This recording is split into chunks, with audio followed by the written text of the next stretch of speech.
Halo kawan, perkenalkan saya Muhammad Iksanur Hakim dari S1 PJJ Manajemen Universitas Cyber Asia. Kali ini saya akan membahas materi di kelas perilaku konsumen digital, so stay tune.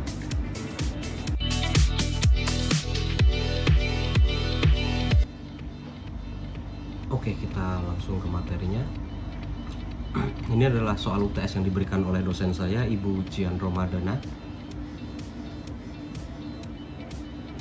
Oke, yang pertama saya akan membahas tentang Scarlett Whitening sendiri. Siapa yang tidak tahu produk satu ini atau brand satu ini? Pada platform TikTok Live, Scarlett Whitening menerapkan strategi promosi yang bersifat interaktif dan emosional untuk menarik perhatian konsumen selama sesi live streaming sendiri. Scarlett rutin menawarkan diskon-diskon eksklusif, banding produk dengan harga menarik, serta berbagai giveaway yang mendorong audiens untuk tetap menonton live hingga akhir sesi. Selain itu, mereka menggunakan host yang ramah dan komunikatif. Pendekatan ini membuat suasana live terasa akrab dan menghibur. Scarlett juga memanfaatkan fitur keranjang kuning TikTok yang memungkinkan konsumen untuk melakukan pembelian langsung tanpa harus keluar dari sesi live, sehingga mempercepat proses konversi dari penonton menjadi pembeli. Kemudian dari brand Something sendiri, lebih mengoptimalkan fitur Shopee Live dengan pendekatan yang lebih edukatif dan komunikatif. Brand ini juga kerap menghadirkan beauty expert dan influencer yang memiliki kredibilitas di bidang kecantikan untuk menjelaskan manfaat produk secara rinci. Selain itu, Somethings juga memanfaatkan fitur flash sale Shopee dan memberikan voucher khusus yang hanya berlaku selama sesi live berlangsung. Hal ini menciptakan urgensi untuk membeli. Dalam setiap sesi, tidak hanya berfokus pada harga, melainkan juga mengedepankan edukasi produk, termasuk informasi kandungan, cara pakai, hingga testimoni dari pengguna yang telah merasakan manfaatnya. Pendekatan ini membuat konsumen merasa lebih yakin dan teredukasi sebelum memutuskan untuk membeli produk tersebut. Kemudian interaksi konsumen selama live streaming. Selama sesi live streaming, konsumen Scarlett Whitening terlihat cukup aktif dan dinamis. Penonton sering mengajukan pertanyaan terkait jenis kulit mereka, sehingga meminta rekomendasi produk apa yang cocok untuk mereka. Hal itu menunjukkan adanya minat yang tinggi terhadap manfaat produk tersebut.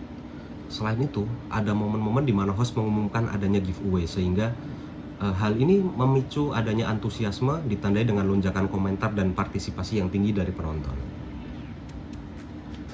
Kemudian interaksi konsumen selama live streaming untuk produk Somethings.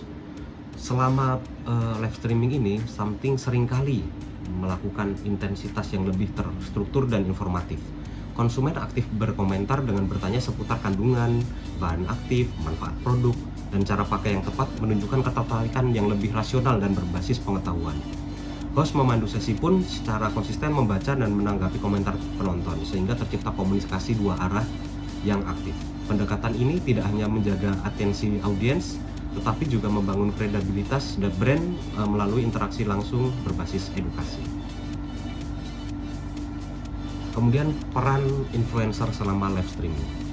Dalam strategi live yang dijalankan oleh Scarlett Whitening, peran influencer menjadi elemen kunci untuk menarik perhatian audiens, khususnya kalangan Gen Z. Menggunakan selebriti TikTok atau seleb TikTok yang relate dan juga sangat dekat dengan Gen Z. Kemudian juga influencer yang memberikan testimoni pribadi yang membangun trust. Perbedaannya dengan Somethings adalah Somethings menempatkan influencer sebagai sumber informasi yang edukatif dan kredibel, menghadirkan ahli dermatologi dan beauty influencer, dan juga menekankan aspek edukatif dan kredibilitas profesional. Dampak promosi terhadap keputusan pembelian konsumen. Dari brand Scarlett Whitening sendiri, peningkatan penjualan signifikan saat live streaming, terutama saat ada diskon dan bundling. Dan juga banyak konsumen melakukan pembelian impulsif karena limited time offer. Dari brand Somethings, penjual meningkat saat edukasi produk dilakukan dengan jelas dan meyakinkan. Konsumen cenderung membeli produk setelah mendengar testimoni dari ahli. Rekomendasi untuk meningkatkan efektivitas promosi live streaming. Dari brand Scarlett Whitening, mulai menyeimbangkan pendekatan hiburan dan unsur edukatif, khususnya terkait kandungan dan manfaat produk. Selama ini, fokus yang terlalu besar pada diskon dan giveaway berpotensi membuat konsumen hanya tertarik pada harga, bukan pada nilai produk itu sendiri. Selain itu, Scarlett juga dapat memanfaatkan fitur interaktif seperti polling atau permainan singkat untuk menciptakan pengalaman yang lebih dua arah dan menjaga keterlibatan penonton sehingga sesi berlangsung. Untuk brand Somethings, sedikit melonggarkan nuansa formal dalam live streaming, dan juga dapat menggabungkan elemen hiburan ringan tanpa mengurangi kualitas informasi. Hal ini penting agar sesi tidak terasa kaku dan tetap menarik bagi audiens muda.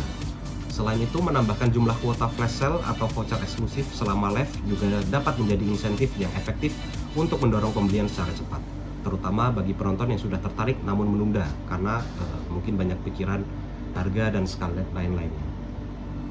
Oke, untuk kesimpulan komparatifnya sendiri, dari aspek gaya promosi, Scarlett Whitening menggunakan gaya promosi emosional dan entertaining, sedangkan Somethings menekankan pada edukatif dan kredibel.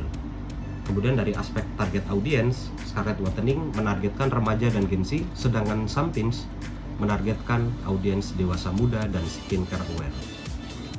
Dari aspek influencer sendiri, Scarlett Whitening menggunakan seleb TikTok, sedangkan Somethings menggunakan beauty expert dan dermatologis. Kemudian dampak utamanya untuk brand Scarlett Whitening yaitu impulsive buying, sedangkan untuk brand Somethings informed buying decision. Untuk aspek fokus live streaming, Scarlett Whitening menggunakan diskon dan giveaway, sedangkan Somethings menggunakan edukasi dan review yang mendalam. Oke, terima kasih. Sampai bertemu di video selanjutnya.